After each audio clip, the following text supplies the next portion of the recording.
Okay,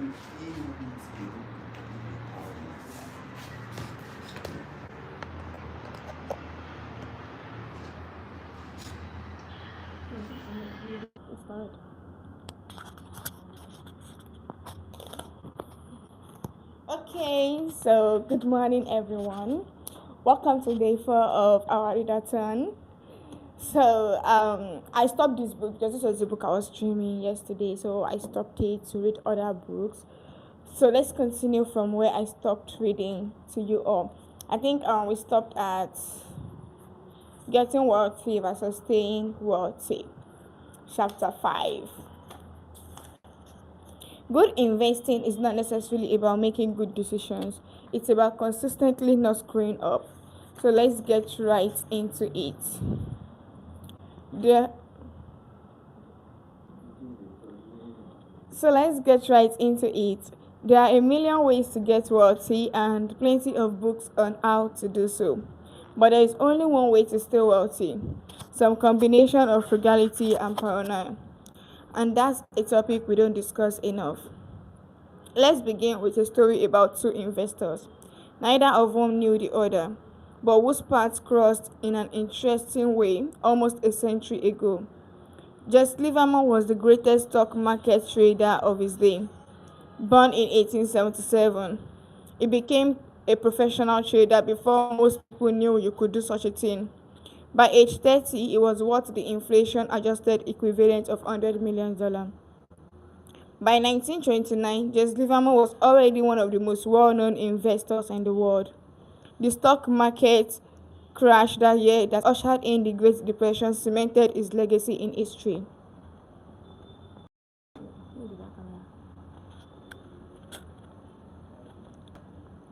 The stock market crash that year that ushered in the Great Depression cemented his legacy in history.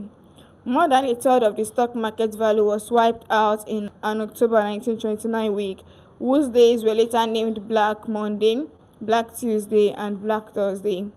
Livermore's wife, Dorothy, feared the worst when her husband returned home on October 29th. Reports of Wall Street speculators committing suicide were spreading across New York. She and her children greeted Jess at the door in tears. While her mother was so distraught, she hid in her room screaming. Jess, according to biographer Tom Rubiton, stood confused for a few moments before realizing what was happening. He then broke the news to his family. In a stroke of genius and luck, he had been short the market. Betting stocks would decline. You mean we are not ruined? Dorothy asked. No, darling. I have just had my best ever trading day. We are fabulously rich and can do whatever we like, Jess told her. Dorothy ran to her mother and told her to be quiet. In one day, Jess Livermore made the equivalent of more than $3 billion. During one of the worst months in the history of the stock market, he became one of the richest men in the world. As Livermore's family celebrated their unfathomable success, another man wandered the streets of New York in desperation. Abraham Jamansky was a multimillionaire real estate developer who made a fortune during the roaring 1920s. As the economy boomed, he did what virtually every other successful New Yorker did in the late 1920s, bet heavily on the surging stock market. On October 26, 1929, the New York Times published an article that in two paragraphs portrays a tragic ending. Bernard H. Sandler, attorney of 225 Broadway, was asked yesterday morning by Mrs. Abraham Jamansky of Mount Vernon to help find her husband, missing since Thursday morning. Jamansky, who is 50 years old and an East Hillside real estate operator, was said by Sandler to have invested heavily in stocks. Sandler said he was told by Mrs. Jamansky that a friend saw her husband late Thursday on Wall Street near the stock exchange. According to her informant, her husband was tearing a strip of ticker tape into bits and scattering it on the sidewalk as he walked towards Broadway. And that, as far as we know, was the end of Abraham Jamansky. Here we have a contrast. The October 1929 crash made Jesse Livermore one of the richest men in the world. It ruined Abraham Jamansky, perhaps taking his life. But fast forward 4 years and the stories cross paths again. After his 1929 blowout, Livermore, overflowing with confidence, made larger and larger bets. He wound up far over his head in increasing amounts of debt and eventually lost everything in the stock market. Broke and ashamed, he disappeared for 2 days in 1933. His wife set out to find him. Jess Livermore, the stock market operator of 100 Park Avenue, missing and has not been seen since 3 p.m. yesterday, the New York Times wrote in 1933. He returned, but his path was set. Livermore eventually took his own life. The timing was different, but Jamansky and Livermore shared a character trait. They were both very good at getting wealthy and equally bad at staying wealthy. Even if wealthy is not a word you'd apply to yourself, the lessons from that observation apply to everyone at all income levels. Getting money is one thing, keeping it is another. If I had to summarize money success in a single word, it would be survivor. As we'll see in chapter 6, 40% of companies successful enough to become publicly traded lost effectively all of their value over time. The Forbes 400 list of richest Africans has on average roughly 20% turnover per decade for causes that don't have to do with debt or transferring money to another family member. Capitalism is hard, but part of the reason this happens is because getting money and keeping money are two different skills. Getting money requires taking risks, being optimistic, and putting yourself out there. But keeping money requires the opposite of taking risks. It requires humility and fear that what you've made can be taken away from you just as fast. It requires frugality and an acceptance that at least some of what you've made is attributable to luck. So past success can't be relied upon to repeat indefinitely. Mike, Michael Moritz, the billionaire head of Sequoia Capital, was asked by Charlie Rose why Sequoia was so successful. Moritz mentioned longevity, noting that some VC firms succeed for 5 or 10 years. But Sequoia has prospered for 4 decades. Rose asked why that was. Moritz, I think we've always been afraid of going out of business. Rose, really? So it's fear, only the paranoid survive. Moritz, there is a lot of truth to that. We assume that tomorrow won't be like yesterday. We can't afford to rest on our laurels. We can't be complacent. We can't assume that yesterday's success translates into tomorrow's good fortune. Here again, survival. Not growth or brains or insight. The ability to stick around for a long time without wiping out or being forced to give up is what makes the biggest difference. This should be the cornerstone of your strategy, whether it's in investing or your career or a business you own. There are two reasons why a survivor mentality is so key with money. One is the obvious: few gains are so great that they are worth wiping yourself out over. The other, as we saw in chapter 4, is the counterintuitive math of compounding. Compounding only works if you can give an asset years and years to grow. It's like planting oak tree. A year of growth will never show much progress. 10 years can make a meaningful difference, and 50 years can create something absolutely extraordinary. But getting and keeping that extraordinary growth requires surviving all the unpredictable ups and downs that everybody inevitably experiences over time. We can spend years trying to figure out how Buffett achieved his investment returns, how he found the best companies, the best stocks, the best managers. That's hard. Less hard, but equally important, out what he didn't do. He didn't get carried away with debt. He didn't panic and sell during the 14 recessions he lived through. He didn't sully his business reputation. He didn't attach himself to one strategy, one worldview, or one passing trend. He didn't rely on others' money. Managing investment through a public company meant investors couldn't withdraw their capital. He didn't burn himself out and quit or retire. He survived. Survival gave him longevity. And longevity, investing consistently from age 10 to at least age 89, is what makes compounding works wonder. That single point is what matters most when describing his success. To show you what I mean, you have to hear the story of Rick Gehring. You've likely heard of the investing duo Warren Buffett and Charlie Munger. But 40 years ago, there was a third member of the group, Rick Gehring. Warren, Charlie, and Gehring made investments together, and interviewed business managers together. Then Rick kind of disappeared, at least relative to Buffett and Munger's success. Investors Monish Pambrai once asked Buffett what happened to Rick. Monish recalled, Warren said, Charlie and I always knew that we would become incredibly wealthy. We were not in a hurry to get wealthy, we knew it would happen. Rick was just as smart as us, but he was in a hurry. What happened was that in the 1973 to 1974 downturn, Rick was levered with margin loans, and the stock market went down almost 70% in those 2 years. So he got margin calls. He sold his Berkshire stock to Warren. Warren actually said, I bought Rick's Berkshire stock at under 40% at under $40 a piece. Rick was forced to sell because he was levered. Charlie, Warren, and Rick were equally skilled at getting wealthy. But Warren and Charlie had the added skill of staying wealthy, which over time is the skill that matters most. Nassim Taleb put it this way: having an edge and surviving are two different things. The first requires the second. You need to avoid ruin at all costs.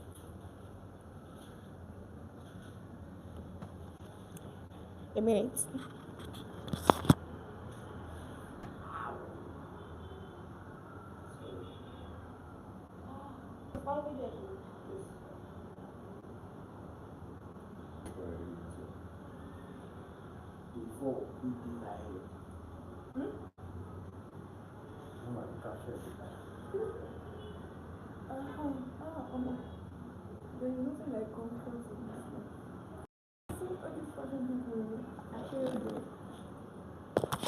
So,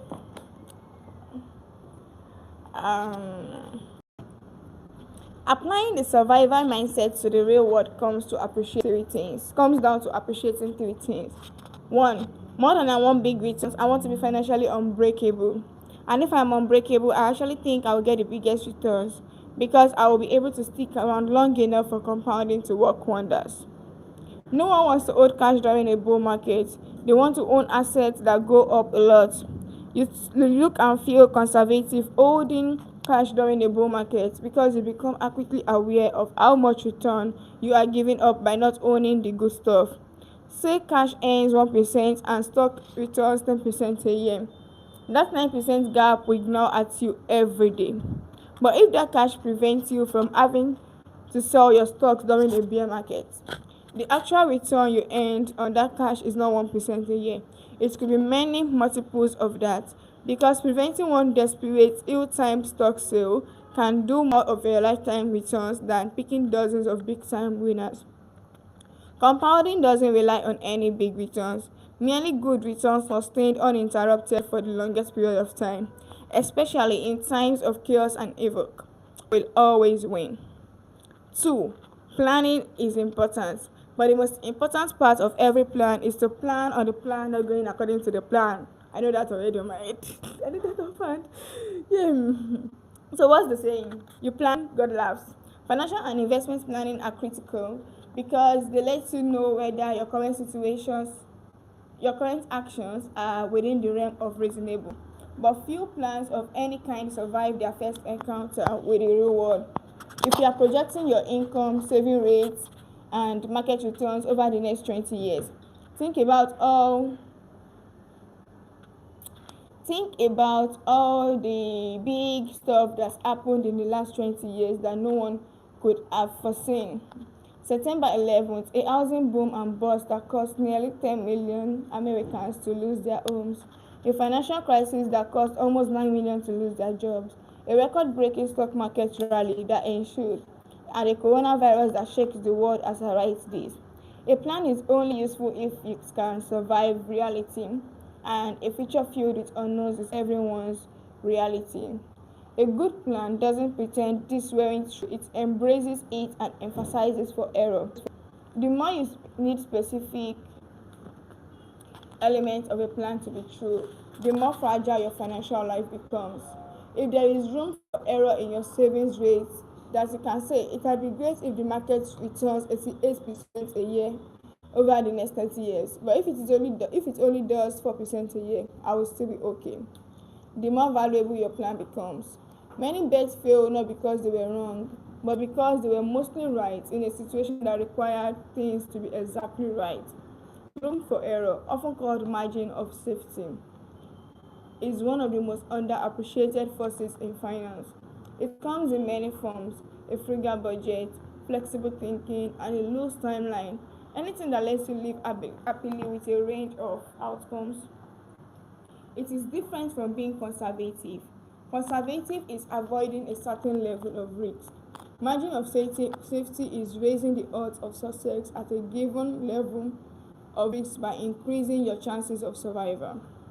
Its magic that is that the higher your margin of safety, the smaller your edge needs to be to have a favorable outcome.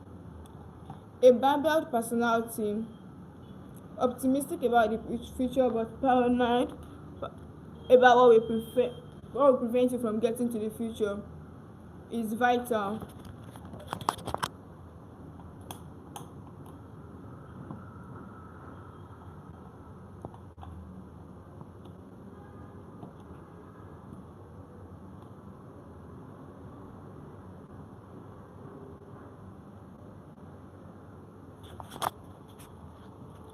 Optimism is usually defined as a belief that things will go well, but that's incomplete.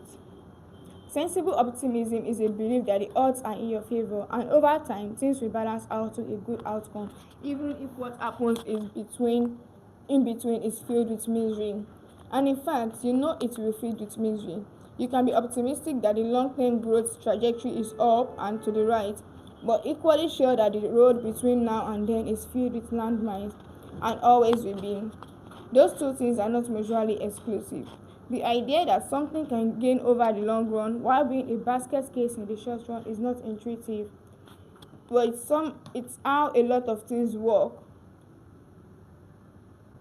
But it's how a lot of things work in life. By age 20, the average person can lose roughly half the synaptic connections they had in their brain. At age 2, as inefficient and redundant neural pathways are cleared out.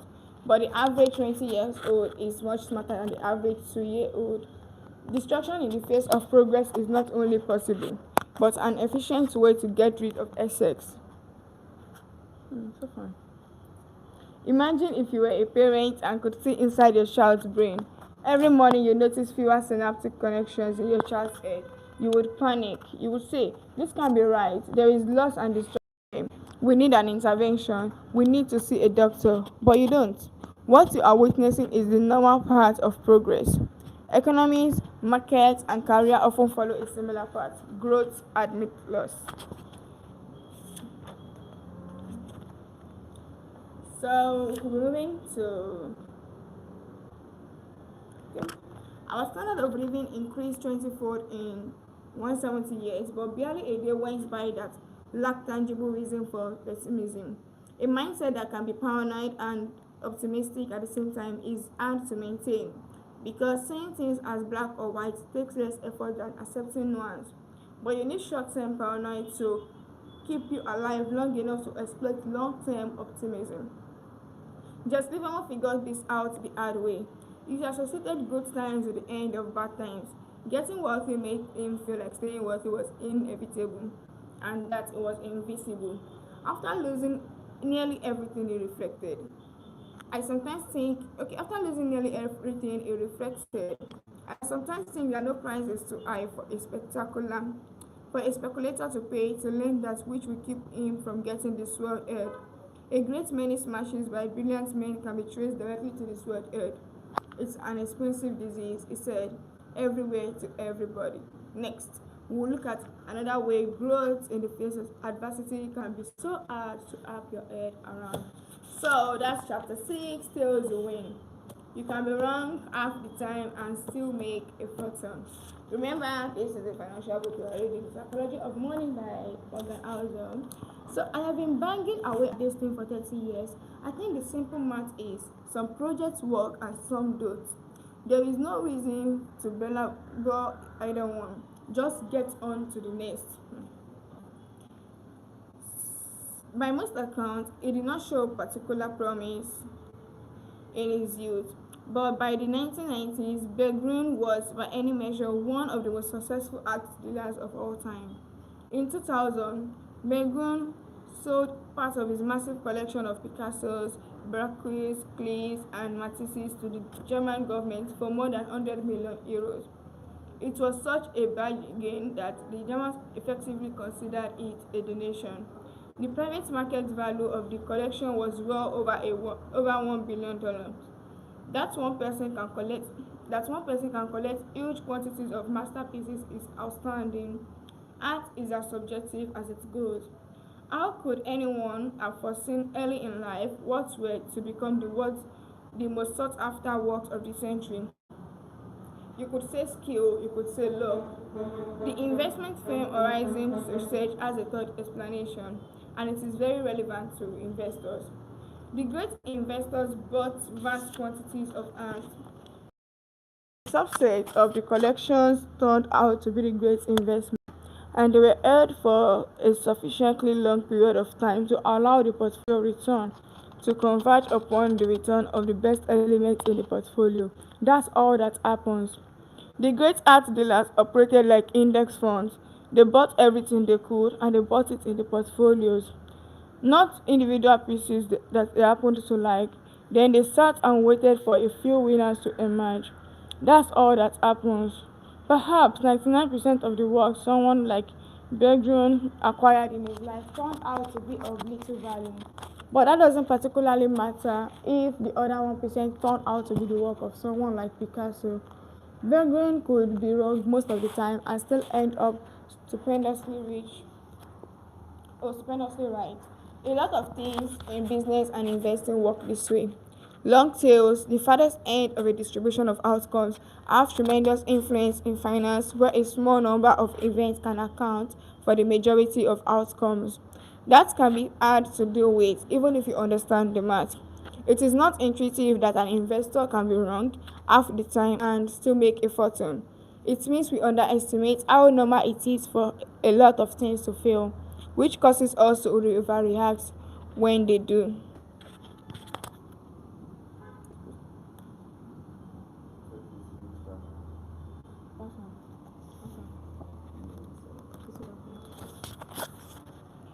Steamboat really put Walt Disney on the map as an animator. Business success was another story. Disney's first studio went bankrupt. Its films were monstrously expensive to produce and financed at outrageous terms. By the mid 1930s, Disney had produced more than 400 cartoons. Most of them were short, most of them were beloved by viewers, and most of them lost a fortune. Snow White and the Seven Dwarfs changed everything. The $8 million it earned in the first 6 months of 1938 was an order of magnitude higher than anything the company earned previously. It transformed Disney Studios. All company debts were paid off. The employees got retention bonuses. The company put a new state-of-the-art studio in Burbank, where it remains today. And Oscar turned Walt from famous to full-blown celebrity. In 1938, he had produced several hundred hours of film. But in business terms, the 83 minutes of Snow White were all that mattered. Anything that is huge, profitable, or influential is the result of a tail event, an outlying one in thousands or millions event. And most of our attention goes to things that are huge, profitable, famous, or influential. When most of what we pay attention to is the result of a tail, it is easy to underestimate how rare and powerful they are. Some tail-driven industries are obvious. Take venture capital. If a VC makes 50 investments, they likely expect half of them to fail, 10 to do pretty well, and 1 or 2 to be bonanzas that drive 100% of the fund's returns. Investment frame Correlation Ventures once crushed the numbers. Out of more than 21,000 venture financings from 2004 to 2014, 65% lost money. 2.5% of investments made 10 times to 20 times. 1% made a 20 times return. Half a percent. About 100 companies after 21,000 earned 50 times or more. That's where the majority of the industry's returns come from. This, you might think, is what makes venture capital so risky. And everyone investing in VC knows it is risky. Most startups fail, and the world is only kind enough to allow a few mega successes. If you want safer, predictable, and more stable returns, you invest in large public companies, or so you might think. Remember, trails drive everything. The distribution of success among large public stocks over time is not much different than it is in venture capital. Most public companies are dots. A few do well, and a handful become extraordinary winners that account for the majority of the stock market return. JP Morgan Asset Management once published the distribution of returns for the Russell 3000 Index, a big broad collection of public companies since 1918. 40% of all Russell 3000 stock components lost at least 70% of their value and never recovered over this period. Effectively, all of the index's overall returns came from 7% of component companies that outperformed by at least two standard deviations. That's the kind of thing you'd expect from venture capital, but it is what happened inside a boring, diversified index. This thumping of most public companies spares no industry. More than half of all public company technology and telecom companies lose most of their value and never recover. Even among public utilities, the failure rate is more than 1 in 10.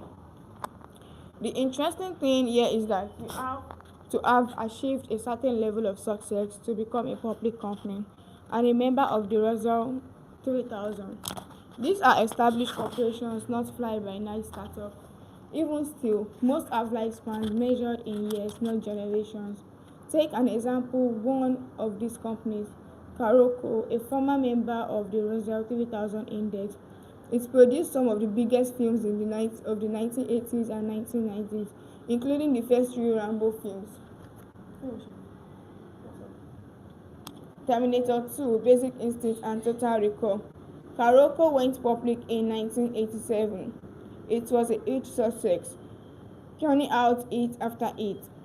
It did $500 million in revenue in 1991, commanding a market cap of $400 million. Big money back then, especially for a film studio, and then it failed. The blockbusters stopped, a few big budget projects flopped, and by mid 1990s, Karoko was history. It went bankrupt in 1996. Stock goes to zero. Have a nice day. Then, a catastrophic loss, and one that 4 in 10 public companies experience over time. Karoko's story is not worth telling because it's unique, but because it's common. Here is the most important part of the story. The Russell 3000 has increased more than 73-fold since 1980. That is a spectacular return. That is success. 40% of the companies in the index were effectively failures, but the 7% of components that performed extremely well were more than enough to offset the growth. Just like Ernst, Bergingen, and but with Microsoft and Walmart instead of Picasso and Matisse.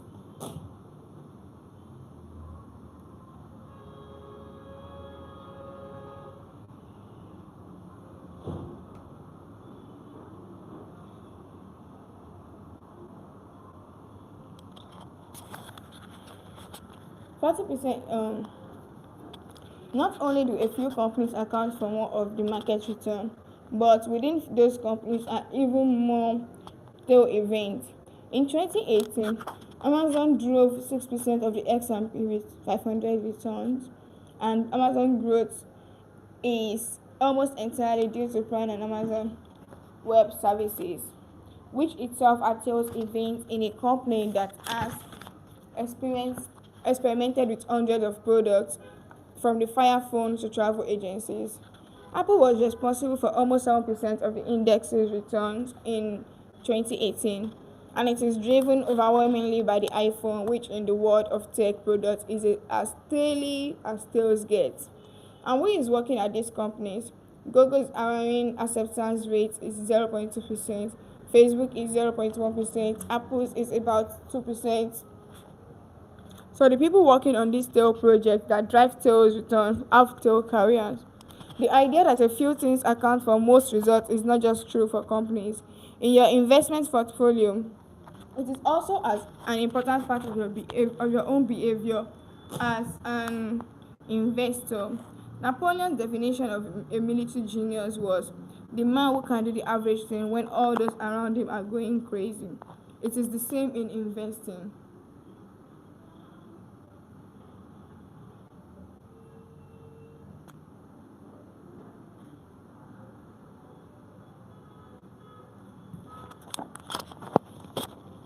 You could invest that $1 into the US stock market every month. Rain or shine, it doesn't matter if economists are screaming about a looming recession or a new bear market. You just keep investing. Let's call an investor who does this soon. But maybe investing during a recession is too scary.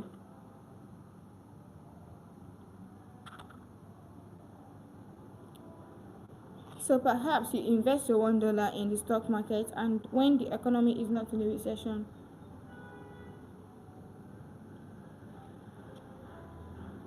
and invest everything back into the stock market when the recession ends. We'll call this investor Jim. Or perhaps it takes a few months for a recession to scare you out, but then it takes a while to regain confidence before you get back in the market. You invest $1 in stock, but when there is no recession, sell 6 months after a recession,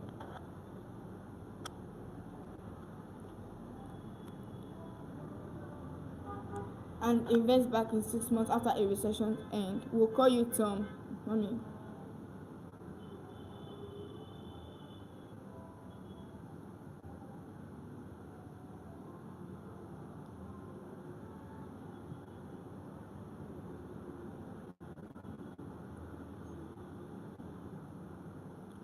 Oh, so sorry guys. I want to share the link.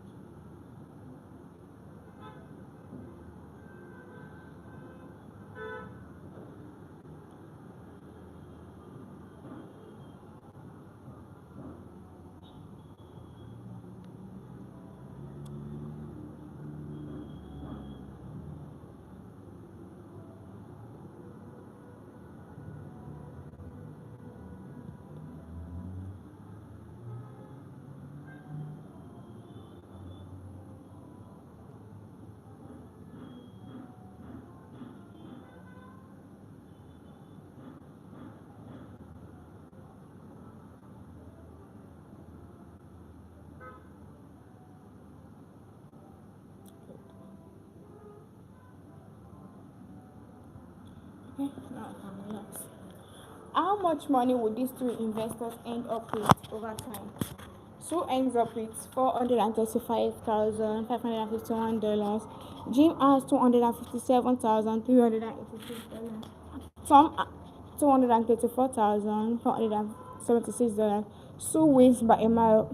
There were 1,428 months between 1900 and 2019. Just over 300 of them were during the recession. So, by keeping her cool during just the 22% of the time the economy was in or near a recession, Sue ends up with almost three quarters more money than Jim and Tom.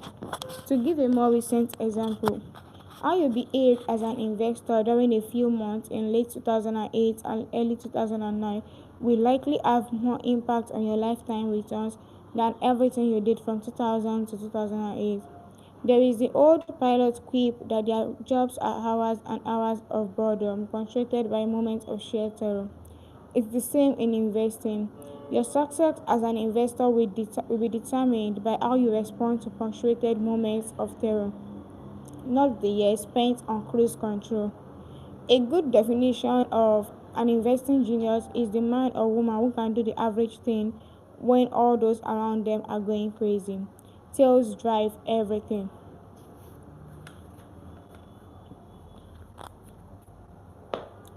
When you accept that sales drive everything in business, investing, and finance, you realize that it is normal for lots of things to go wrong, break, fail and fall.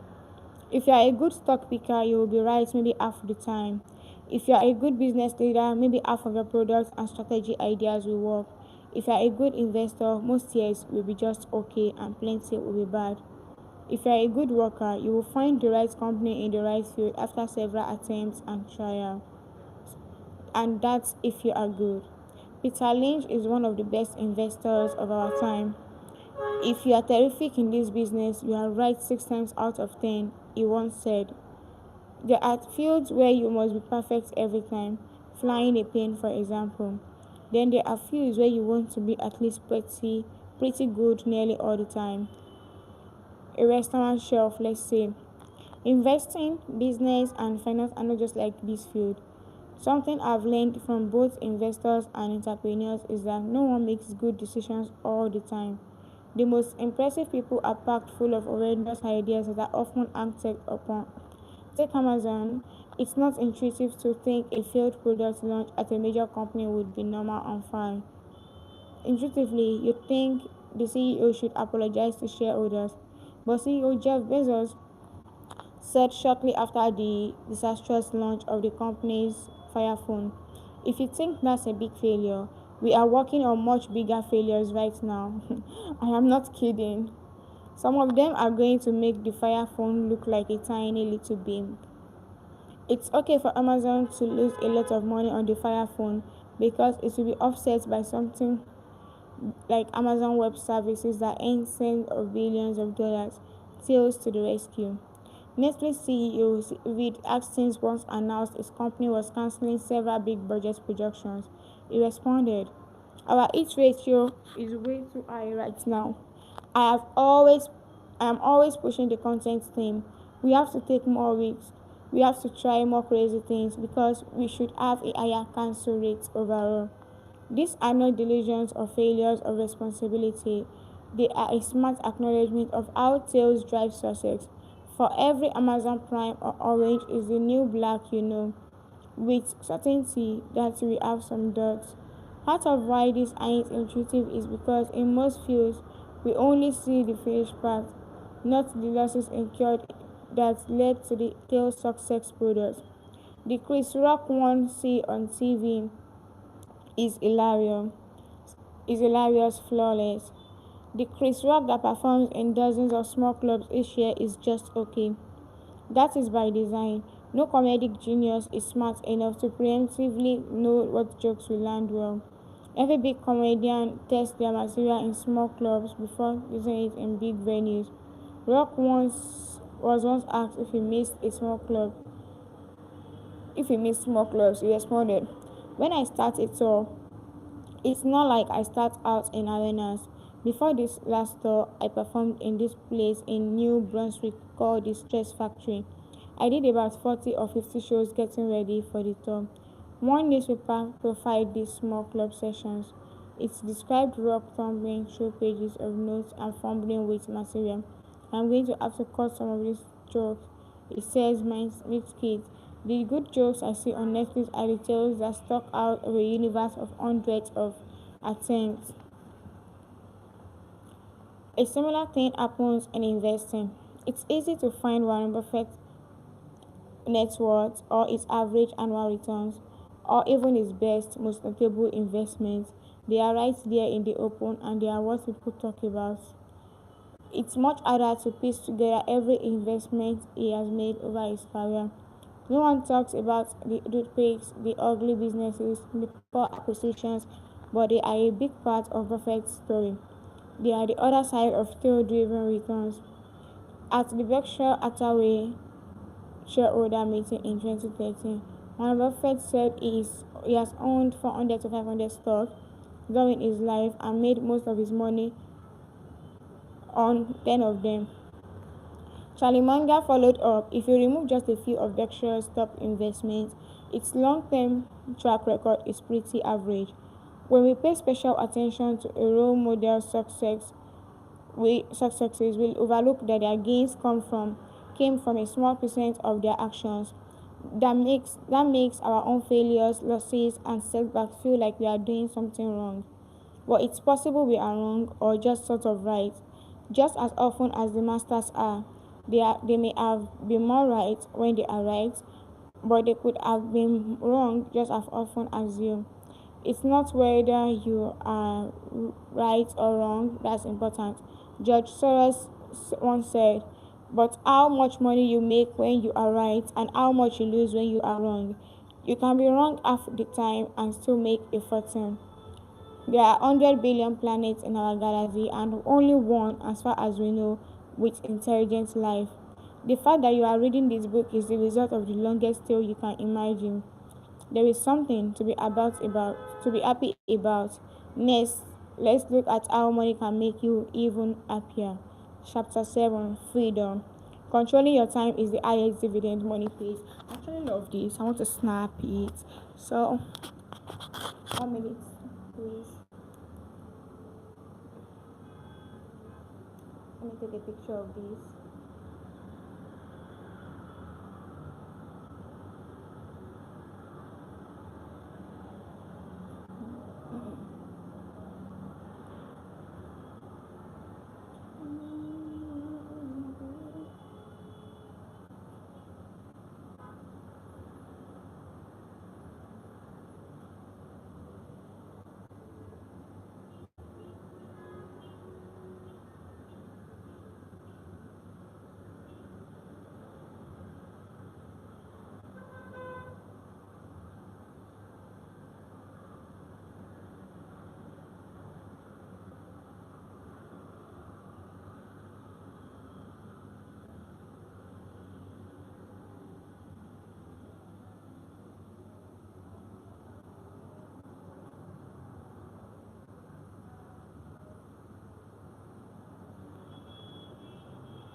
Moving on, chapter 7, controlling your time is the highest dividend money pays. The highest form of wealth is the ability to wake up every morning and say, I can do whatever I want today. People want to become wealthier to make them happier. Happiness is a complicated subject because everyone is different. But if there is a common denominator in happiness, a universal flow of joy, it is that people want to control their lives. The ability to do what you want, when you want, with who you want, for as long as you want is priceless. It is the highest dividend money pays. Angus Campbell was a psychologist at the University of Michigan. Born in 1910, his research took place during an age when psychology was overwhelmingly focused on disorders that brought people down. Things like depression, anxiety, schizophrenia. I've never heard of that. So, Campbell wanted to know what made people happy.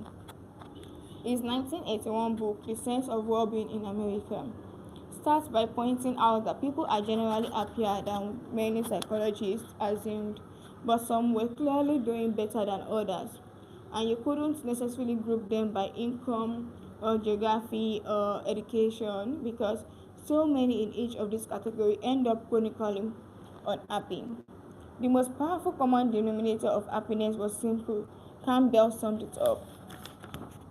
Having a strong sense of controlling one's life is a more dependable predictor of positive feelings of well-being than any of the objective conditions of life we have considered. More than your salary, more than the size of your house, more than the prestige of your job, control over doing what you want, when you want to, with the people you want to, is the broadest lifestyle variable that makes people happy. Money's greatest intrinsic value, and this can't be overstated, is its ability to give you control over your time, to obtain bit by bit a level of independence and autonomy that comes from unspent assets that gives you greater control over what you can do and when you can do it. A small amount of wealth means the ability to take a few days off work when you are sick without breaking the bank. Gaining that ability is huge if you don't have it. A bit more means waiting for a good job to come around after you get laid off, rather than having to take the first one you find. That can be life changing. 6 months emergency expenses means not being terrified of your boss because you know you won't be ruined if you have to take some time off to find a new job. More still means the ability to take a job with lower pay but flexible hours. Maybe one with a shorter commute or being able to deal with a medical emergency without the added burden of worrying about how you will pay for it. Then there is retiring when you want to instead of when you need to. Using your money to buy time and options as a lifestyle benefit few luxury goods can compete with. Throughout college, I wanted to be an investment banker. There was only one reason why. They made a lot of money. That was the only drive, and I was 100% positive that would make me happier once I got it. I scored a summer internship at an investment bank in Los Angeles in my junior year, and I thought I won the career lottery. This is all I ever wanted. On my first day, I realized why investment bankers make a lot of money. They work longer and more controlled hours than I knew humans could handle. Actually, most can't handle it. Going home before midnight was considered a luxury, and there was a saying in the office, if you don't come to work on Saturday, don't bother coming to work on Sunday.